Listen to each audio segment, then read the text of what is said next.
परमेश्वर कबीर जी एक झोंपड़ी में रहा करते थे। पूरा परिवार जो परमात्मा का, वैसे तो पूरा विश्व उसी के बच्चे हैं, उसी के पुत्र पुत्री हैं, लेकिन उस समय उन्होंने एक गृहस्थ विधि से परिवार नहीं बनाया था। परमात्मा के परिवार में कुल 5 सदस्य थे। एक तो नीरू और नीमा, ये 2, जिनको परमात्मा लहर तारा नामक तालाब पर कमल के फूल पर शिशु रूप में मिले थे। और एक स्वयं परमात्मा, और 2, एक लड़का एक लड़की, जिसका नाम, लड़के का नाम कमाल था, लड़की का नाम कमाली था। ये दोनों लड़का और लड़की परमात्मा ने मृत जीवित किए थे किसी विशेष परिस्थिति में। तो ये कुल परिवार था परमात्मा का। तो परमात्मा एक झोंपड़ी में रहा करते थे और एक जुलाहे का कार्य किया करते थे, कपड़ा बुनते थे, अपने हाथों से निर्वाह करते थे और तत्व ज्ञान का प्रचार भी करते थे, सत्संग भी करते थे और सतगुरु रूप में वो उपदेश भी दिया करते थे, दीक्षा भी देते थे और यथार्थ ज्ञान भी सुनाया करते थे। तो वो परमात्मा 600 वर्ष पहले आए थे और वो परमेश्वर की महिमा उन्होंने स्वयं ही अपनी महिमा आप ही बताई है कि चारों युग में मैं आया हूँ। प्रत्येक युग में, सतयुग में सत सुकृत कै टेरा, त्रेता नाम मुनींदर मेरा, द्वापर में करुणा में कहाया, कलयुग नाम कबीर दराया।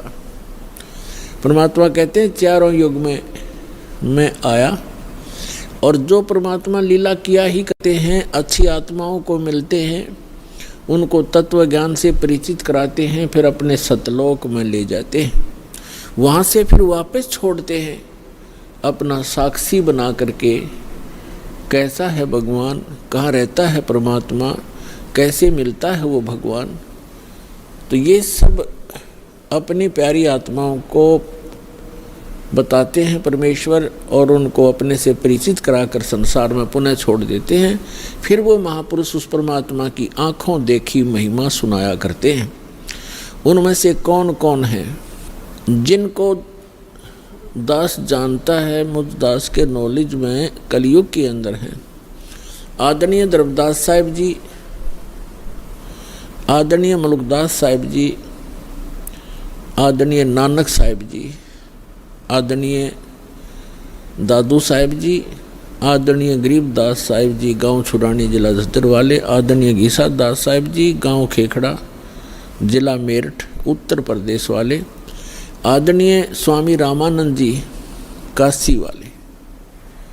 इन महापुरुषों को परमात्मा मिले और इन महापुरुषों ने परमेश्वर की महिमा आँखों देखी, बताई, अपनी अमृतवाणी में लिपिबद्ध करवाई। आज वो एफिडेविट हैं उस परम पिता की महिमा जो उन्होंने आँखों देखी थी। तो पुण्यात्माओं, परमेश्वर ने कहा है चारों युग में संत पुकारे, कूक कहा हम हेल रे, हीरे माणिक मोती बरसें, ये जग चुगता डेल रे। परमात्मा बताते हैं कि चारों युग में मेरे से परिचित मेरे संतों ने मेरे द्वारा बताई गई यथार्थ भक्ति विधि का डंडोरा पीटा, मुनादी करी, अनाउंसमेंट की खूब जोर जोर से, और मैंने भी आकर के प्रत्येक युग में इस यथार्थ ज्ञान रूपी हीरे मोती लालों की वर्षा की। लेकिन हम पर विश्वास ना करके इन काल के दूतों, नकली आचार्यों, शंकराचार्यों और इन झूठे गुरुओं पर विश्वास करके पूरा मानव समाज वर्तमान में डले ढो रहा है, कंकर पत्थर कौड़ी इकट्ठी कर रहा है लाल के स्थान पर। अर्थात यथार्थ ज्ञान और यथार्थ भक्ति विधि ये तो है हीरे मोती और लाल यानी बहुमूल्य, ये हैं वास्तव लाभ देने वाले। और जो गीता अध्याय नंबर 16 के श्लोक 23 में कहा है कि शास्त्र विधि को त्याग कर जो मनमाना आचरण करते हैं, मनमानी पूजाएं करते हैं जो शास्त्रों में सदग्रंथों में विद्यमान नहीं है, तो उनको न तो कोई सुख होता है, न उनको कोई सिद्धि प्राप्त होती है और न ही उनकी गति होती है, अर्थात व्यर्थ, यूजलेस। तो जो शास्त्र विधि को त्याग कर सदग्रंथों के विपरीत साधना है वो परमात्मा ने बताई है कि वे डले हैं, ढेल, ढेल माने डले, कंकर पत्थर जिनकी कोई वैल्यू नहीं है।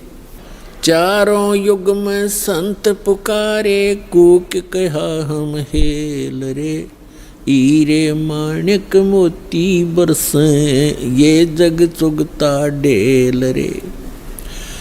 पर भी लेन जात है दुनिया, हमारा ज्ञान किने ना सुनिया।